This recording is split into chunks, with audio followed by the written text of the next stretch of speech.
অনেক অনেক কষ্ট নিয়েই বলতে পারো আজকের ব্লগটা শুরু করেছি। মনটা এতটা অশান্ত হয়ে আছে কি বলবো।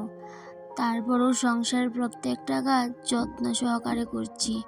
কেন মনটা এতটা খারাপ হয়ে আছে সবটাই তোমাদের সাথে শেয়ার করব। তার আগে ঘুম থেকে উঠেই দেখো অনেকক্ষণ পর্যন্ত অনেক খোঁজাখুঁজি করেছি, তারপরও কোথাও খুঁজে পাইনি। এতটা মন খারাপ হয়ে আছে, তারপরও নিজের কাজগুলোকে ফেলে রাখিনি। যেটা আমি প্ল্যান করে রেখেছি সেটা আমাকে করতেই হবে। আগে যাই হোক, যেহেতু মানব জীবন নিয়েছি, দুঃখ কষ্ট সমস্ত কিছুই থাকবে, সাথে সুখও থাকবে। সেটাকে আমাদেরকে মানিয়ে নিতে হবে। এই যে দেখো, সকাল সকাল ঘুম থেকে উঠেছি কিন্তু কোনো কাজ আর হাতে উঠছিল না। তারপর অনেকক্ষণ নিজেকে মানিয়ে নিয়েছি, অনেকক্ষণ পর্যন্ত নিজেকে মানিয়ে নিতে ভীষণ কষ্ট হয়েছে। এতক্ষণে নিশ্চয়ই বুঝতে পেরেছো যে আমি কি বলতে চাইছি। এই যে আমার হাতে কানেরটা দেখতে পাচ্ছ, এই কানেরটা আমার হাতে শুধুমাত্র একটাই আছে, আর অন্য কানের এই যেটা সাথের জোড়াটা আমি খুঁজে পাচ্ছি না। সকালবেলা যখন চুল আঁচড়াতে গেলাম আয়নার সামনে, হঠাৎ দেখি কানে আমার একটা দুল নেই। তো একটা ছিল আর একটা নেই। তখন সঙ্গে সঙ্গে মাথাটা না খারাপ হয়ে গেছে পুরো।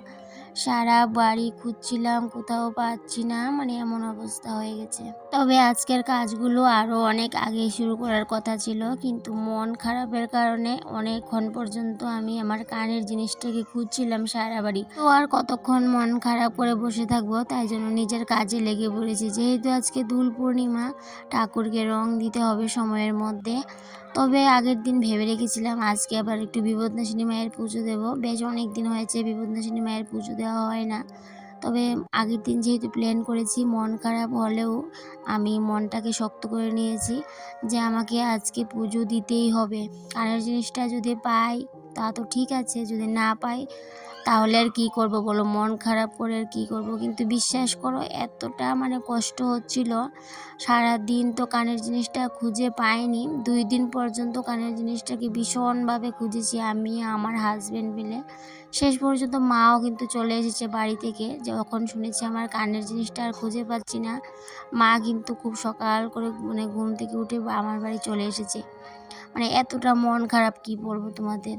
আর এখনো পর্যন্ত কানেরটা খুঁজে পাওয়া যায়নি, আর আমি কাজ করছি আর কানের জিনিসটাকে খুঁজছি। উঠানে খুঁজেছি, যেখানে যেখানে গিয়েছি সব জায়গায় খোঁজাখুঁজি চলছে।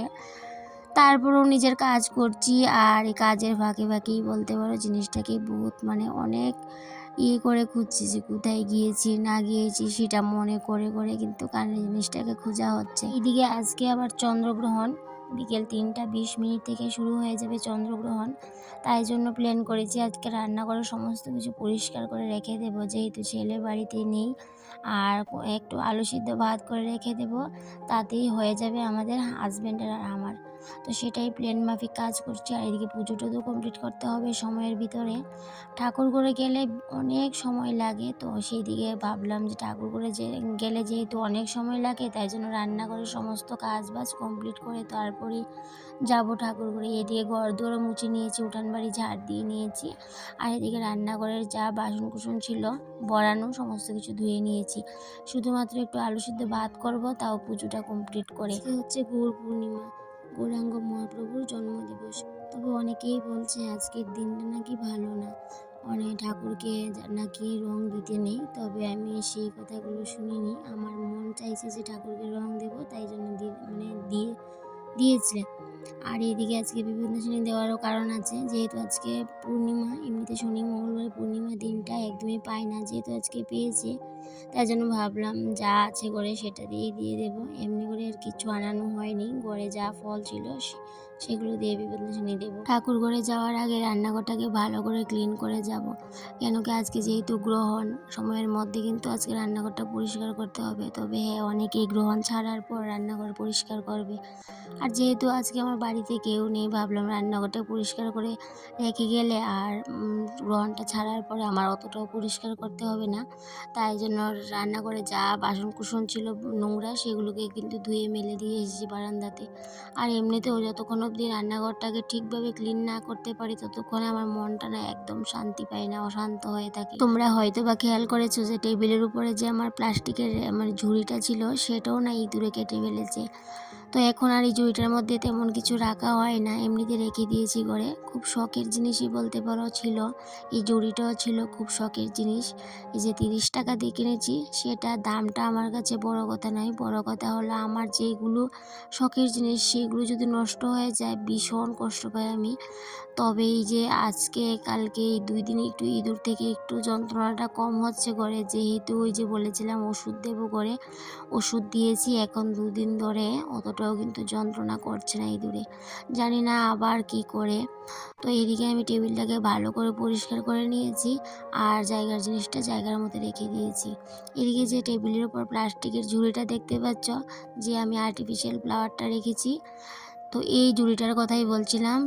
এই ঝুড়িটাকে না এত দিকে কেটেছে ইঁদুরে, দেখলে ভীষণ কষ্ট হয়, সেই জন্য এই ঝুড়িটার দিকে তাকাতেই আমার ইচ্ছে করে না। এদিকে রান্নাঘর তো মোটামুটি পুরো ক্লিন হয়ে গেছে, এখন শুধুমাত্র রান্নাঘরটাকে ভালো করে মুছে নেব, তারপর কিন্তু স্নান করে চলে যাব ঠাকুর ঘরেও ভীষণ কাজ, অনেকগুলো কাজ আছে, যে কাজগুলো করতে করতে অনেকটা সময় লেগে যাবে, তাই জন্যই বলতে পারো তাড়াহুড়ো করে আজকে রান্নাঘরটাকে ক্লিন করেছি। এদিকে যে রান্নাঘরে যে আমি সবুজ প্ল্যান্টটা রাখি সব সময় ড্রামের উপরে, লাল ড্রামের উপরে, সেই প্ল্যান্টটাকে কিন্তু আজকে বার করে নিয়েছি। তবে আমি প্রত্যেক দিনই বার করে নিই, তবে আবার সময় মতো আবার এনে রেখেও দিই।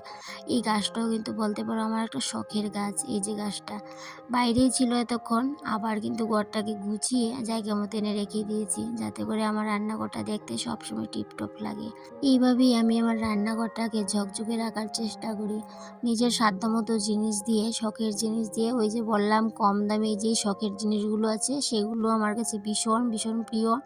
ছোট থেকে ছোট সমস্ত জিনিস আমার কাছে ভীষণ প্রিয়, তো সেগুলোকে নষ্ট করলে আমি ভীষণ কষ্ট পাই। যেহেতু বিপদনাশিনী মায়ের পুজো করেছি, তাই জন্য কিন্তু পান তেল তো বাসাতেই হবে, কিন্তু এই পান তেল বাসানো নিয়েও কিন্তু আমি ভীষণ একটা সমস্যায় পড়ে গেছি বলতে পারো।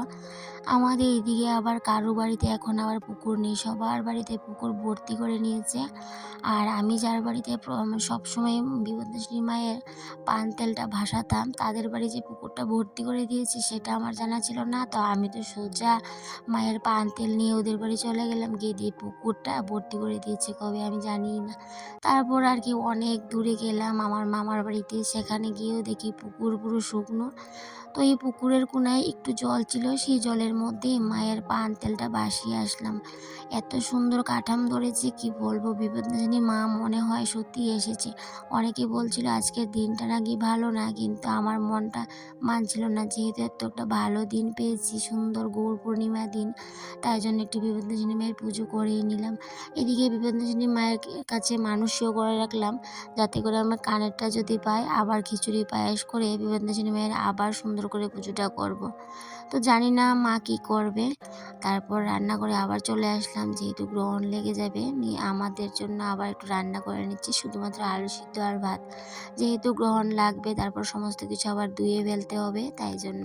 আর এদিকে তো আমার রান্নাঘর পুরো ক্লিনই আছে, অতটাও সমস্যা হবে না। গ্রহণ ছাড়লেই শুধুমাত্র বাতের ডেকটা পরিষ্কার করে নিলেই ব্যাস হয়ে যাবে, তারপর স্নান করে নিলেই পুরো কমপ্লিট। তো বন্ধুরা, তাহলে গল্প করতে করতে চলে আসলাম ভিডিওর শেষ পর্যায়ে। আবারও দেখা হবে তোমাদের সাথে পরবর্তী কোনো একটা ব্লগে। ততক্ষণে তোমরা ভালো থেকো, সুস্থ থেকো, আর এইভাবেই আমার পাশে থেকো। টাটা।